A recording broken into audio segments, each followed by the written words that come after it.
All right, great. Thank you, Alex. Hello, everyone. My name is Ramin Kevani. I would like to welcome you to session 11. I'm head of school here at Oxford Brookes University, head of School of Built Environment.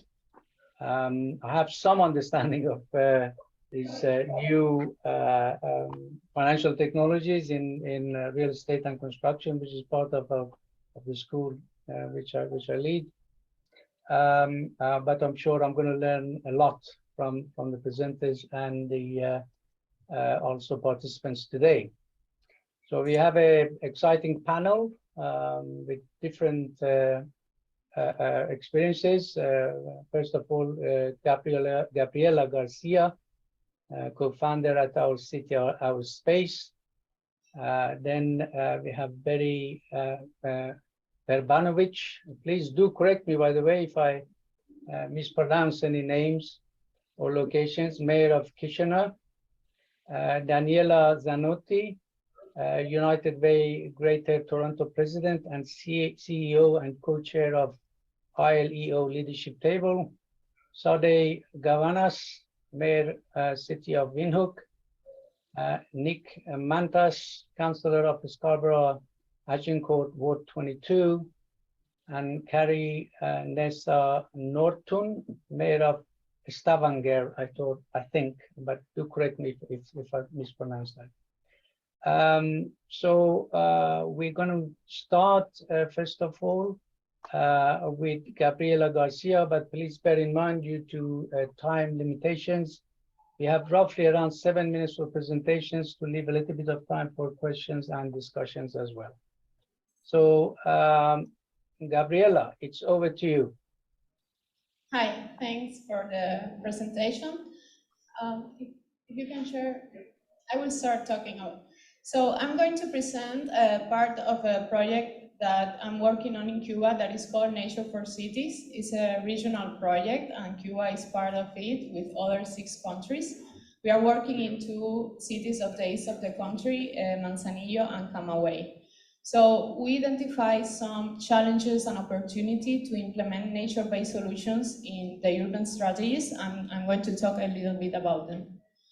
First of all, what are nature-based solutions? It is actions that restore natural or modify ecosystems in order to improve, to address societal challenges. So we address climate change, risk reduction, also food and water security, and other challenges that face nowadays societies.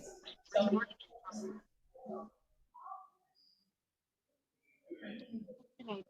the breakout group. So, as I mentioned, we are working in 2 cities in our country to introduce these solutions into the urban planning processes. And we are taking a participatory approach in order to incorporate all key stakeholders in the city in the diagnosis stage, but also in the creation of the mitigation and adaptation plan based in nature in both of the cities. So, well, I will keep going because no one can change my presentation. But, well, we have 5 key aspects that we are working on. The first one is to strengthen the base knowledge at the city level in the implementation of these solutions, but also to strengthen the policy framework and to foster partnerships among the key stakeholders in both cities, with a special emphasis in introducing the private sector, which is very new in our country.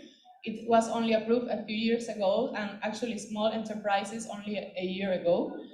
And also, we would like to define some climate finance strategies, including both private and public sector, and to accelerate the scale-up and replication of these solutions through a regional platform that we'll be developing.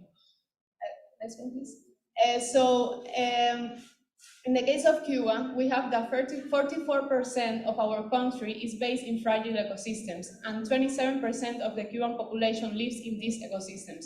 That's why we suffer from a lot of impacts of the climate change. Actually, last week we had a very strong hurricane called Ian that really affected the western part of the island. And next, please. And in the case of Manzanillo and Camagüey, for example, in Manzanillo, we have that the flooding due to the rise of the sea level will be impacting the city in the different scenarios of climate change and hurricanes. For that, we can implement coastal protection via mangroves and a coral reef, and that would be a very good nature-based solutions that actually is being starting to be implemented in the city through a project that is called Micosa. The second impact that we identified, and this one is for the city of Camagüey, is the heat islands. In that case, a good solution would be to introduce green spaces. But in the case of Camagüey, we have a big challenge because in the city center, we have a very compact area. So we have to address some solutions such as green facades or green roofs to increase the green areas in the city. And the third big impact that we identified in both cities was the droughts. Next, please. So in order to implement these solutions, we have new legal instruments as well as new administration and planning instruments that really facilitate the implementation of ecosystem-based adaptation solutions. Next, please. We identified that the national environmental strategy really addresses the ecosystem-based adaptation and could be a very good framework to work on to introduce nature-based solutions, as well as the new law of environment and the territorial and urban planning environment that were approved this year, and also have a strong emphasis on adaptation and mitigation to climate change. Also, as I mentioned before, we are, in the last few years, we have been passing a process of decentralization that includes really to empower local municipalities to reinvest in their localities. That wasn't able during the past 50, 60 years, and nowadays governors can reinvest one part of the incomes of the city in the local development, and therefore in mitigation and adaptation, of course, to climate change. And the other one is the open of these private enterprises that could reinvest in nature-based solutions as well. That's why one of our biggest recommendations is to foster public and private partnerships. Actually, in one of the consultation workshops that we had in both cities, was the most debated action from both of the stakeholders, both private and public stakeholders. Next, please. However, we face some challenges. The first one is that there is a limited local knowledge about this type of solutions, and there is sometimes an inadequate relation between the different stakeholders of the city, which can stop the development of these solutions. Also, that nowadays the finances that comes from the rewarding of environmental taxes, etc., are not always reinvested in nature. So they are invested in other sectors, and you are doing nothing about the sources of this source of income. There aren't also nature-based solution or adaptation funds within the island. And also there is a limited investment capacity for adaptation because we are a developing country. And there is a lack of recognition of this private sector because it's really new, and the public sector is afraid of giving them the authority to intervene in the city. Next one, please. So in that sense, what we recommend in first place is to encourage the public and private alliances. We have been working in both cities and making connections, and I think there is some work already done. But also the introduction of green microcredits and sustainable labels. There is a good example of sustainable labels already in the city, but it's really young. And also the integration of public funds for mitigation and adaptation, because they are working sometimes, and we realize in the workshops with the same goal, but they are not creating an integral project about it. Also the introduction of tax benefits for for the private sector that wants to invest in adaptation to climate change, sorry, and also introduce the basements for ecosystem services. I think that's my 5 minutes, and well, that's my contact. Thank you very much.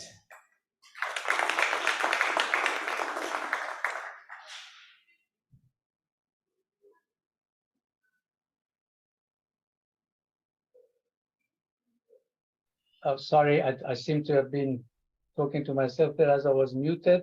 The usual story. Thank you very much. That was very, very good and within time. I think we may have time just for one question if there is any questions. Otherwise, we'll leave it for the end. Is there any urgent question for Gabriela? I think there's one here on the floor. Yeah, okay, please, go ahead. Thank you. For a nice presentation. Since I know I've been in Cuba and I understand the issues that you're talking about. But the question is that, you know, there's a lot of climate financing available from this UN system and to World Bank, etc. About $27 billion have not been used. So to what extent do you think Cuba will be able to access some of these Cuban cities? There's always a problem of cities accessing the climate finance. So are there measures that you have through the UN system to access climate financing for both mitigation and adaptation? Because adaptation fund is lacking, mitigation maybe. That's why the major problem comes. Thank you. Well, thank you, Krishnan, for this question, because actually it's one of the main goals of the project. We are working in an educational part to make these municipalities able to apply for these climate funds. Actually, this project is financed by the Green Climate Fund and co-financed by Euroclima Plus. And one of the outcomes of the project is to create a concept note to apply for an implementation project for adaptation, because we also recognize that there has been a few things done about mitigation, but up to date in the country for adaptation, we have not. And at the end, as a developing island, we should be worrying more about adaptation than mitigation, because our percentage within the global impact of climate change is very low. So yeah, that's, I think, the final outcome of our project that will be finished in 2 years. And I think at least in these two cities, municipalities will be prepared to apply for these climate international funds. Thank you. Okay, thank you very much, Gabriela. We may come back to your presentation afterwards.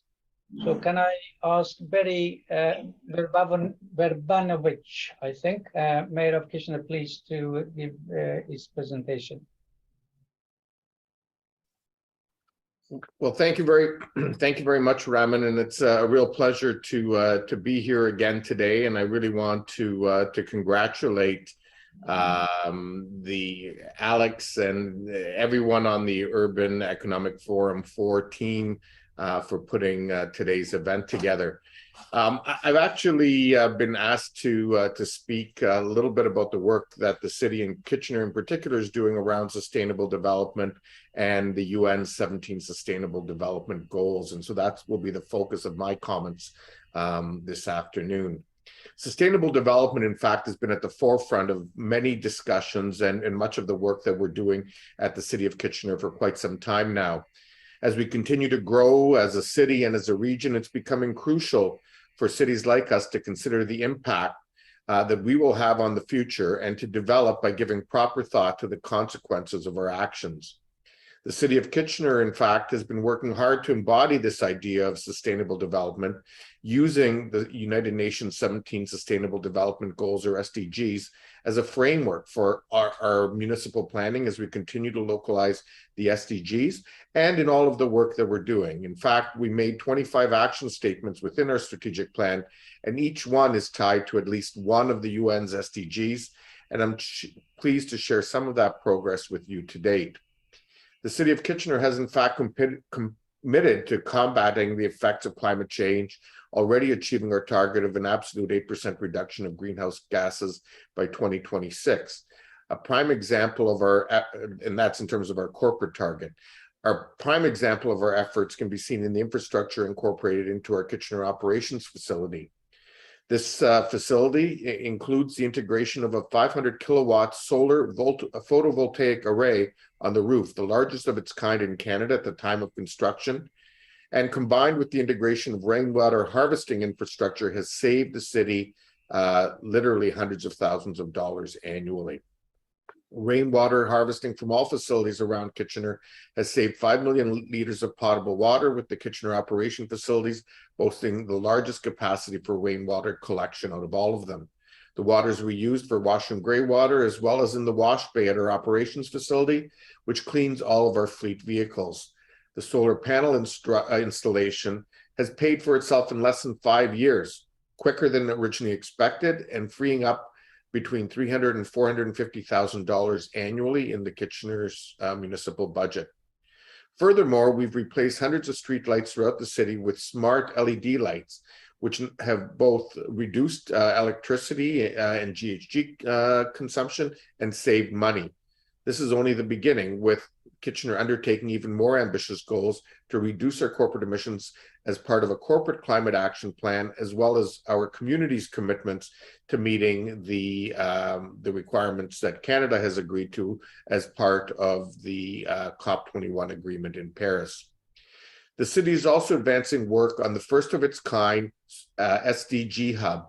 This hub will provide a vital space for entrepreneurs and innovators to work towards establishing businesses with sustainable development in mind, focused on both social and environmental innovation and solving local and global issues. The space will enable the city to be active contributors to ongoing dialogue on the matter of sustainable development. And we're very excited that this center is slated to open in early 2023 and will be home to many entrepreneurs, both in the sustainability and social enterprise realms, including women-led businesses, Indigenous-led businesses, and those led by the African, Caribbean, and Black community. We've been actively developing the city to be more environmentally friendly and accessible. This can be seen in the development of our continuous and protected cycling networks, complete street guidelines, a robust active transportation network, and plans to create pedestrian-friendly streets in the heavily trafficked areas of our city as we move towards the 15-minute neighborhood. Kitchener has also been actively working towards creating a sustainable urban forest, setting short-term and long-term canopy targets, and continuing to plant more trees by the end of this year and beyond. These steps embraced public consultation, which included feedback from residents on our 2023 to 2026 strategic plan, the first 4 years of our next 20-year vision for the city, as well as any actions that we have taken throughout the years in the localization of the SDGs. A key lesson that we've learned is that a municipal government can only succeed when it works in true partnership with the entire community. And so, as I mentioned, that includes consultation with the residents, as well as consulting with other orders of government on active and sustainable development. This has resulted in Kitchener becoming one of the few platinum-level contributors to the World Council on City Data Global Network, which includes over 100 cities spread across 35 countries that have attained that level. We're also a proud member of the Bloomberg Philanthropies City Data Alliance, an inaugural class of 22 cities across North, Central, and South America. The information that we are gaining from cooperating with our peers in these organizations allows us to build upon the strong foundations that we have laid as a city for sustainable development and achieving the next level of data-driven local government. Such integration allows us to be even more responsive and aware of the needs of the community, enabling our efforts to fully embody all the SDG goals set up by the United Nations. The city has been dedicated to creating a culture where SDGs are at the forefront of our discussions and our decision-making. And we look forward to sharing more of that with you in the months and years ahead. Again, thank you very much for the invitation to join you today. And I look forward to hearing from the other speakers. Thank you, Mr. Chair. Thank you, Barry. You did very well. in terms of timing. So we have time for one question again for Barry, anybody? And please do let me know, colleagues who are present in the poll, if there are any questions there. Are there any questions?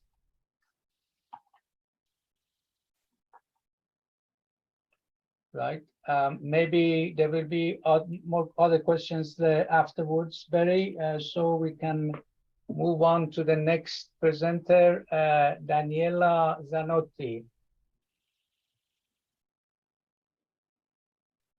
Thank you. So my uncle Frank was a janitor at the school board by evening and my daycare by day. My parents would leave me on the porch so they could go to their 2 part-time jobs every single day. And at 7 o'clock, Zio Frank would show up in his Pontiac Parisienne. I would jump in. He would give me a healthy Italian breakfast, half a loaf of bread full of Nutella. And then he would take me to his second job, being a handy person at a bunch of low-rise buildings at Keele and Lawrence. When we got there one morning, Miss Square was yelling at the front door, Frank, Frank, there's a flood in the basement. We ran in, there was water everywhere. My Zio Frank said, somebody get me more towels. And somebody put their hands on the main water valve. For about 66 years, United Way has been getting their hands on towels, providing support through our network of 300 agencies to over 2 million people a year, just to meet basic human needs. We've built 8 hubs across the Greater Toronto area with hundreds of agencies, thousands of people who access those one-stop shops every single day. We've engaged residents from Regent Park to Brampton to Newmarket, getting involved in solving their own issues. And yet, despite all of that, our 2017 research showed that this GTA that some of you are visiting, that some of you live in, is the income inequality capital of Canada.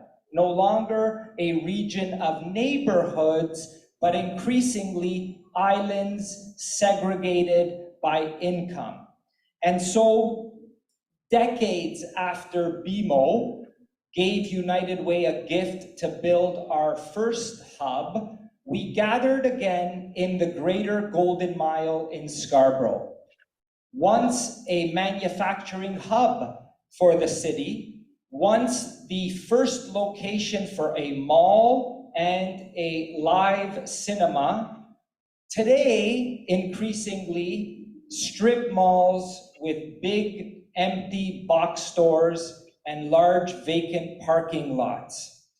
In a decade, this Greater Golden Mile destined to be home of 75 high-rise towers, over 50,000 people, and 30,000 new jobs.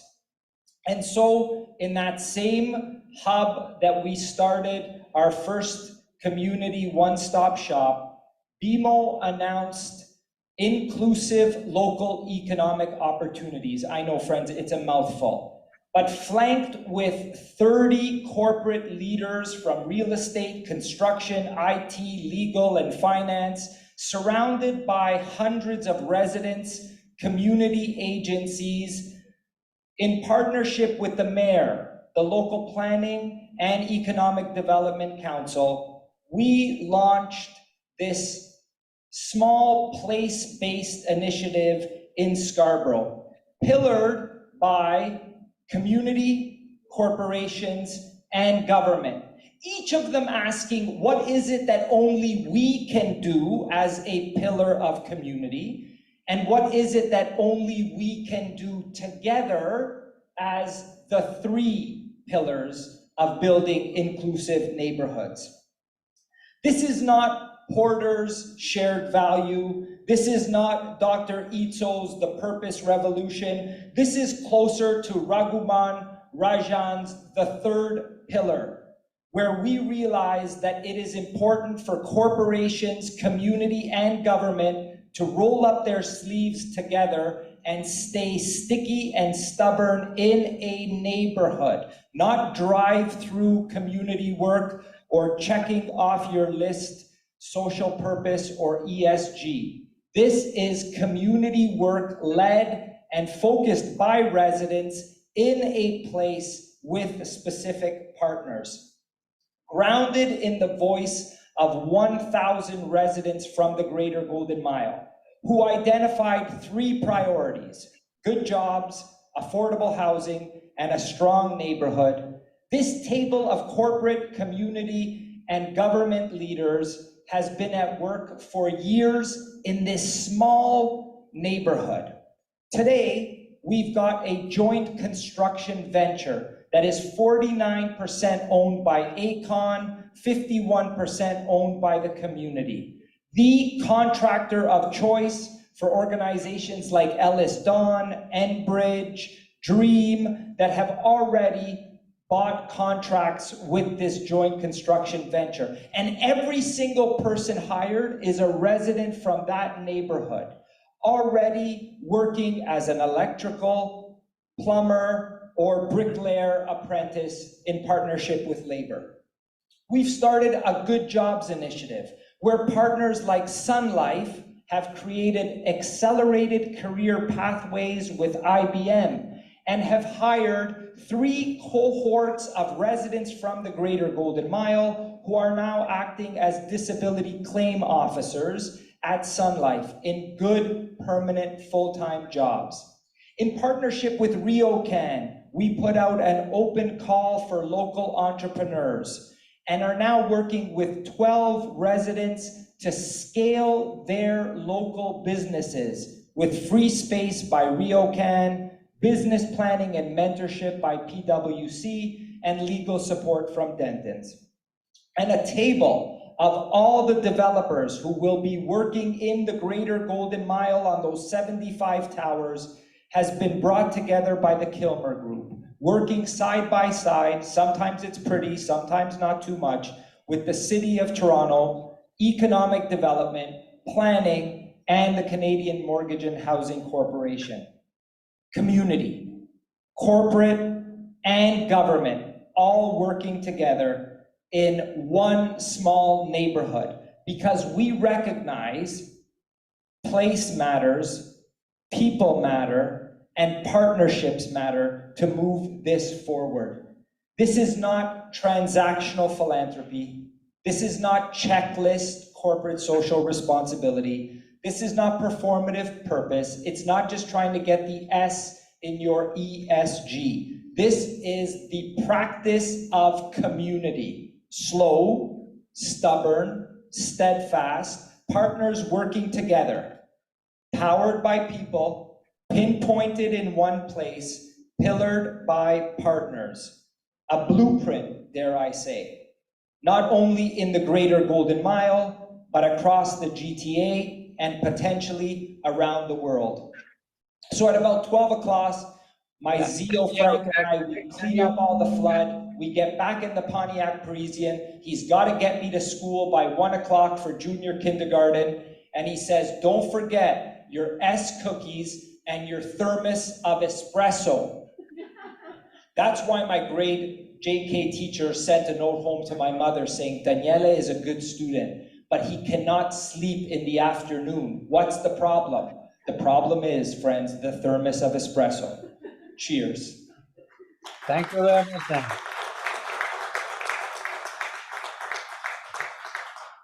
Okay, that was certainly very inspirational.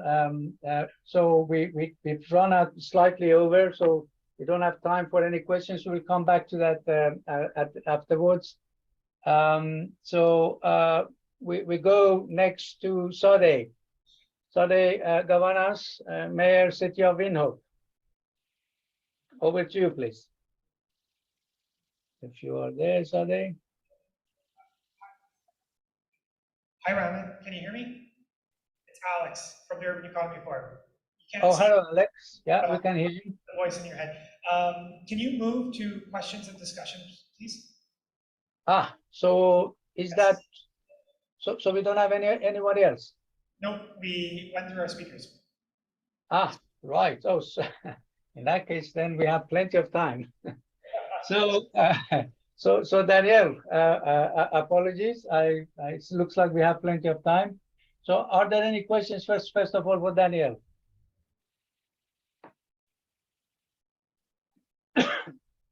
So, what I found, Daniel, was of course your sort of very much a community-driven approach to involving sort of public-private partnership, and your point was to involve the corporates, the community, and the government together. So to enhance development and provide these community hubs. Can you sort of expand a little bit in terms of the challenges that you would face in terms of developing these kind of community hubs involving these tripartite sort of stakeholder partnerships, please? Yes, undoubtedly. I mean, I think that we've heard about it a little bit in the panel before, and we've heard about it generally in community work, is that when you try to create a multi-sector table of corporate, community, and government, each works at their own pace. And so you've got the president of BMO or the president of a global construction company that is used to being able to move things quickly. And I think what we need to work on is working at the pace of community, which is at the pace of trust. And that often takes time, and that takes relationship building.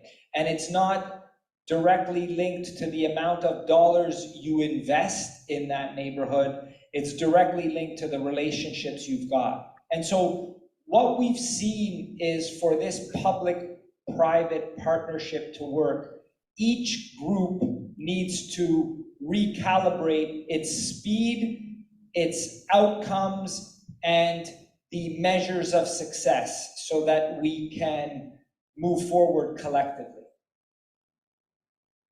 Okay, great, thank you. We have a question from Vaishali Kushan, actually, which has been sent to everybody, but I'm going to, well, it's a comment, but perhaps something that you can expand on and comment on. She states, the diverse challenges in a technology hub that has seen a strong economic growth and innovation while grappling with major issues, including homelessness and high cost of living. So how to best invest for a new future and the implications for new companies and old ones. Is there anything that you would like to add or respond in that regard? Is that for me, friend, or anyone? Well, this is, I think Vaishali has sent it to everybody, but it seems to be kind of relevant to you, but everybody can comment on that, perhaps, in terms of how best to invest for a new future and implications for new companies and old ones. Right, so I'll jump in, and then I think the mayor of Kitchener, I see his friendly face, so I'll leave it for him as well. But in terms of, look, I think it's the flood analogy all over. I think given what we're experiencing with the cost of inflation globally, we have got to continue to ensure people can keep a roof over their head and food in their fridge and be healthy going to work. But we have got to identify the structural and systemic root issues that got us here. We don't have a deeply affordable continuum of housing to meet the needs. And so if we are going to build 75 towers in the Greater Golden Mile, which is, by the way, larger than the scale of Regent Park that we are in now, we've got to find a way through policy and government and corporations to ensure there is deeply affordable housing for our most vulnerable. Otherwise, any discussions about inclusive communities are just rhetoric. If we can't care for our most marginal in basic and systemic ways, we are just paying lip service to public and private partnerships and not putting our mouth where our heart and soul needs to be. Okay, great. Thank you very much, Daniel. So, Betty.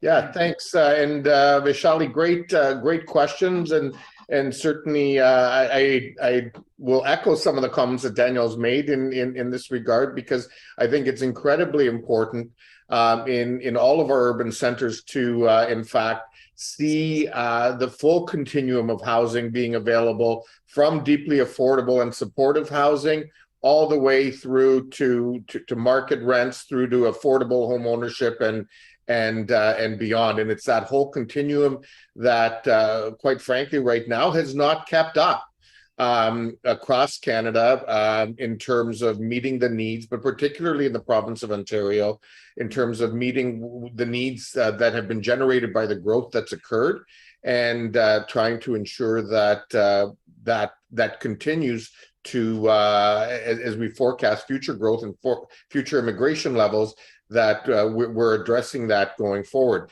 But I think the other part that we need to really consider as a society as a whole is the growing divide socioeconomically between, for lack of a better terminology, the haves and the have-nots, those who are in professional skilled trades and professional careers, and those in service industries, and you know, the kinds of impacts that we're seeing from inflation in other areas will only grow if we don't start recognizing that we need to deal with that divide in terms of some of the fundamental systemic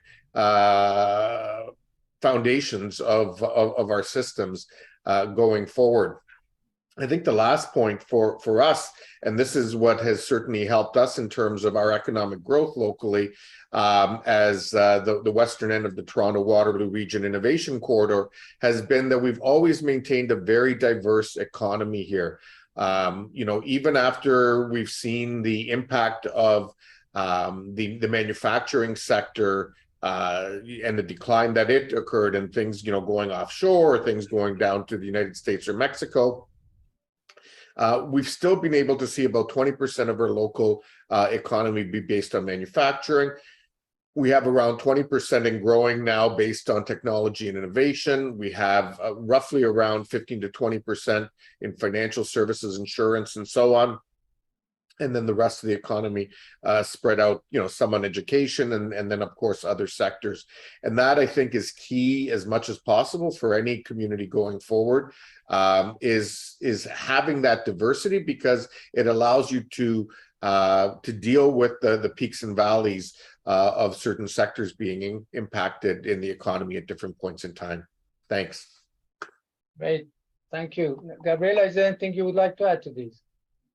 Well, only in Cuba we don't have the homeless issue per se, but we have like multiple generations living in the same house, which is a big issue sometimes, and sometimes always or most of the time leads to the creation of informal settlements within areas that has high risk to climate change, and it also has high social vulnerabilities. So I only would like to agree that we have to work with the community to find a solution that solve all these social but also climate vulnerabilities, because in the case of Cuba, they have tried, for example, to displace them to most safe areas, and the only result is that new families come to this area. So we have to work with the community because they already have an identity and they feel identified with this neighborhood, and they don't want to be moved back to somewhere, although it could be more, it could be better constructed, it could have all the services, but it's not their home. So in that case, I will strongly focus on community-based regeneration, as everyone has spoke today. So thanks. Okay, great. Thank you very much. Are there any other questions for any of the three contributors? If not, I have a sort of a couple of other perhaps questions or points that we could discuss further. First of all, coming back to you, Gabriela, about Cuba, I thought that was a very interesting presentation. of course, it is, as you said, the shift to sort of involving the private sector and public-private partnerships, developing those, is relatively new to the Cuban context, and you rightly pointed out that there are issues around institutional development and capacity issues. But I guess while you put sort of laws in place and planning sort of policies in place to encourage that, there is an issue around implementation of these. You can have the best laws and policies in place, but if they're not implemented properly, then really it won't lead to much. So I just wanted to see what is the situation there, and what kind of actions are taken to sort of enable sort of appropriate implementation of these policies, and create that sort of capacity, let's say, or trust, because there has to be a kind of an element of trust, or develop that between the different stakeholders to enable that kind of partnership to progress. Well, as you mentioned, I already said that the private sector is really new in Cuba, and governors are used to have a centralized economy, which they didn't have the possibility to make their own. I mean, they vote for the decisions of the territory, but they didn't have the money to implement it, because all the economy went to the national level and then came back evenly. Right now, they can reinvest 1% of the local incomes. So what is lacking is capacity building, because after a lot of decades working in that way, institutions don't have the capacity to develop these strategies locally without depending on researchers and guides at the national level. So in that sense, our project and a lot of projects that are working at the local level from different UN institutions, but also from different national level institutions, are working in capacitation with the municipalities, with experts at the city level, in order to provide some incentives to involve the private sector, but also to provide them with the tools to regenerate their own spaces without depending of national level directives. So we are now in the process of capacity building at all levels. ONU Habitat has a very, UN Habitat, sorry, has a very good project following the New Urban Agenda, and they are working in a lot of municipalities to educate all the governors and decision makers at the city level in that sense, to reach the sustainable development goals without depending on the national strategies. And I think that is the first step, and I think it's a very slow process, but we are going towards a very good decentralization process in that sense, at least for the urban development. And from our part, we are trying to develop some incentives to incorporate the private sector in this process. We are not on first stages, but at least we have some interest from certain institutions to work with some private enterprises that we already identified. So I think we are going in a good path, I would say. Thank you. Okay, thank you very much. Are there any other questions? Again, can you, Gabriela and Daniel, can you please let me know if there's anybody in the audience there? I think there are 2 questions here. Okay, right. So you can take over, Gabriela. So please ask the colleagues to ask their questions. Good afternoon. Thank you so much for that great presentation. It's nice seeing Daniele on the panel. Great person. I have a question with regards to the impact of technology.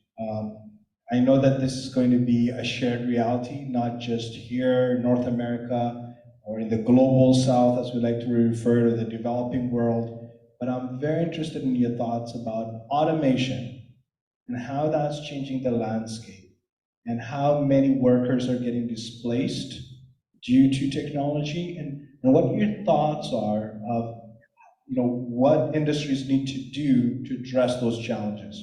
Thank you. Gabriela's looking at me, so I think I'll start, Waleed. Good to see you, friend.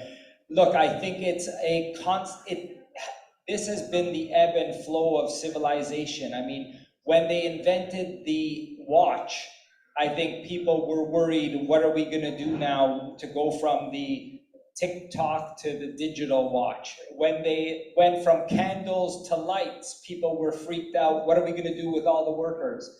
And so I think it's important, again, that in all of these ebbs and flows, we make sure there's an education system, a career pathways, companies that are ready to work with people to move into those positions, especially those that are furthest from those opportunities that might not get the chance. And so the example I gave you quickly was the career pathway that we built with IBM, where they were able to create a curriculum to move residents from the greater Golden Mile, who, by the way, have the highest unemployment rate in Toronto, and yet have the most people born outside of Canada with the highest education rates. And so these are well-informed, well-educated people who needed a pathway to get that first job. So I think we've got to think about this in a more integrated way than we have, that this sector does education, this does jobs,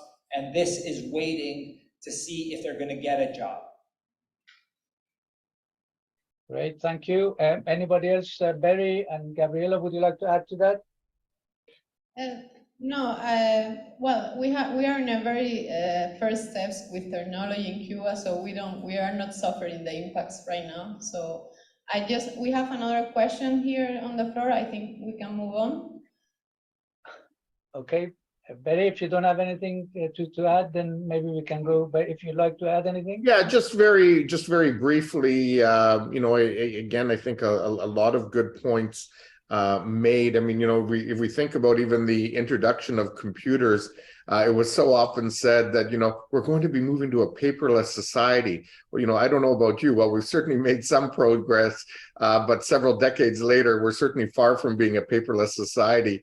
COVID, if anything, has probably helped some of that a little more than anything else over the last 30 years going forward. But a key part of this, as has been pointed out, is the role that our education system plays. And I think of my own community and the work that University of Waterloo, who's been a leader in terms of co-op education in Canada, together with Wilfrid Laurier University, and then Conestoga College, which partners regularly with industry to make sure that they're developing programs that not only meet the needs of these companies today, but also for the next 5 and 10 years.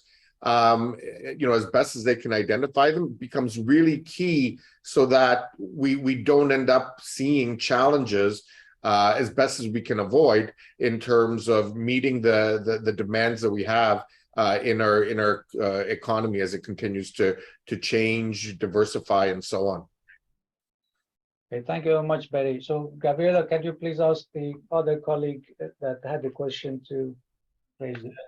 Thanks. This is about the technological change.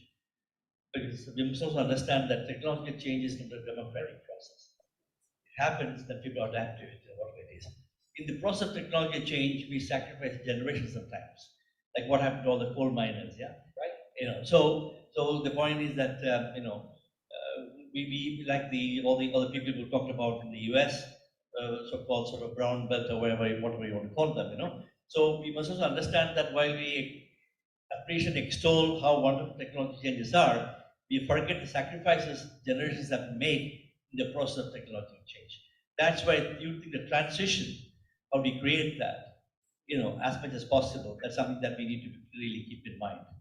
And but that what we do, we are doing a paperless society, as Barry mentioned.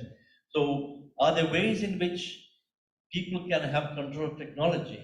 Not a few companies come and tell you, you must use this phone tomorrow, that phone day after tomorrow. And we are being forced to use technologies that we have no control over. So I suppose that's also something, a philosophical thing as to what extent we can adapt to this. Yeah, thanks. Thanks. Okay, any points on that, guys? Gabriela, you wanted to say something on that? No, not for my part. So how can people have control over technological change? Anybody from the audience as well? Please feel free to join. Big philosophical question there. All I can contribute to this very important question is it's about accessibility. I don't think there's one form of technology that meets everyone's needs. In the pandemic, I ran into residents that only communicate over the phone, right? They didn't use email. And I think when it comes to standard of work, and I love the point about education and making sure that workers have the capacity to transition to new opportunities or new economy, but it's also appreciating the impact of technology in people's lives. On a philosophical level, I'm just wondering about the impact of social media. Is it positive and negative when it comes to mental health because of this pandemic? New industries, new professions have come out of technology. What's the impact of that? And who's been left behind? Who's been left behind in this conversation? So those are the things that I ponder, but not a philosopher. I know there's maybe a philosopher in the room, but technology is here to stay. I think the question is, how do we make it accessible, but also how do we respect those that choose to access technology in different ways? Thank you very much indeed. That was very well put actually, and there's a big debate around technology gap and internet gap, and particularly in respect of the lower income groups who may have, let's say, also financial difficulties in terms of accessing appropriate technologies, and therefore measures should be put in place to try and fill that gap. I thought that was a very good response, actually. Now we're coming towards the end of our session very soon, but before we do that, I would like to pose one question or one comment, and then I would like the response of the three presenters and if anybody else. While we have talked about public-private partnership and the involvement of the private sector, which is very important, one issue that has certainly come up from the experience of PPPs in the West, including UK, particularly with the private finance initiatives, etc., and particularly in terms of the question that Vishali put, which was with regard to investing for a new future and being more inclusive and homelessness issues and affordable housing. And that is that, in fact, private sector, let's say, has had the challenge to address some of these social inclusion issues, particularly affordable housing. And the attention now is turning more towards, certainly in UK, of greater direct involvement of the public sector and local governments in going back again to investing in social and affordable housing directly. And I just wanted to pose that back. And of course, Cuba is in a sort of first steps for PPPs, which is very important to involve private sector. But it is really re-emphasizing that also the role of the public sector, but in a way that could provide a more sort of socially inclusive urban development. So any points, any ideas or comments that the presenters have, I would like to hear that. Barry. Thanks, Raman. And I've often said, and in our cities right now, the issue of making sure that there is enough housing, but also that there's the enough types of appropriate housing, particularly the deeply affordable and the supportive housing, is key in order to deal with some of the challenges that we're facing around homelessness. But that requires an all of community solution in terms of dealing with these issues. No one order of government is going to be able to solve these problems on their own. We need the federal government to come to the table, particularly in terms of investments in deeply affordable and supportive housing, and things like the Rapid Housing Initiative that stemmed out of the National Housing Strategy have been a big step in the right direction, but we need more of it quicker. But then we can't have that supportive housing without the province stepping up with the dollars to do the mental health, the addictions, and other work that's necessary in order to ensure that these residents have the supports they need to be successful in the housing and lead meaningful and successful lives in our communities. And so all of that is key. You are seeing, as you point out, cities stepping up in this space, stepping up with land, stepping up with dollars. In our own case, in the midst of the pandemic, we approved a new $110 million economic development investment fund. For the first time as a lower tier city, we actually set aside $10 million minimum towards affordable housing, because we recognize the important role that plays in our overall economic development. And we recognize that as a city, whether it's through land contributions, reducing things like development charges for not-for-profit housing, and other initiatives like that, we need to be part of the solution, but we need the region, the province, and the federal government to be there too. Thank you very much, Barry. Any points, Daniel and Gabriela? One, to reiterate, I think a comment that I've made throughout, there are examples after examples that anytime we try to calibrate too much on either state, corporate, or community, that three-legged stool tips over. As painful and messy as it is, we've got to build inclusive communities and neighborhoods grounded in all three of those partners, which means policy changes, which means different ways of working and different investments. But we cannot over-index and say, let's get a flood of government dollars, because then we'll be having a discussion 5 years hence. Not great. We need to recalibrate community back in. Three-legged stool. I think it's easier for us to build inclusive neighborhoods there. Thank you. Gabriela? Well, in the case of Cuba, we only have right now small enterprises. So how we are approaching these public-private partnerships is as service providers for the private sector.